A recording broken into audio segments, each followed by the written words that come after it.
আসসালামু আলাইকুম, Nahar blog and কুকিংয়ে। আজকে আমি বাজার থেকে কী কী নিয়ে আসলাম সেটা দেখাবো। আসলে যদি কোনো নাস্তা তৈরি করতে যাই, সসগুলো খুবই জরুরি। ঘরে এটা থাকা খুবই জরুরি, সস, ভিনেগার। তো আমি বাজারে গিয়েছিলাম, নিজে নিজে এগুলো কিনে নিয়ে এসেছি। ঘরে টমেটো সস আছে, চিলি সসটা ছিল না, ফুরিয়ে গিয়েছিল। রেড চিলি সসটা নিয়ে আসলাম, সাথে ওয়েস্টার সস, সয়া সস। এগুলো অবশ্যই লাগে যে কোনো চাইনিজ রান্না করতে গেলে।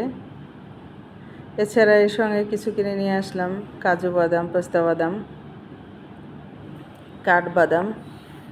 এগুলো ঘরে রাখা খুব জরুরি। তা ভাবলাম, ঘরেই বসে আছি, ভালো লাগছে না, কিছু শপিং করে নিয়ে আসি। এর সাথে কিছু তাজা সবজি নিয়ে আসলাম।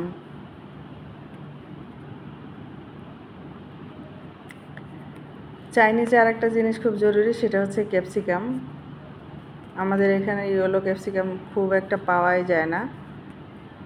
রেড এবং গ্রিন কালারে যে ক্যাপসিকাম, এটি আমি নিয়ে আসছি, কারণ আমার প্ল্যান আছে আজকে আমি চিলি চিকেন করব, যার কারণে আমি এই ক্যাপসিকামগুলো কিনে নিয়ে আসলাম। কেমন হলো বন্ধুরা? আমার ভিডিও ভালো লাগলে অবশ্যই ফলো দিয়ে যাবেন। ধন্যবাদ সবাইকে।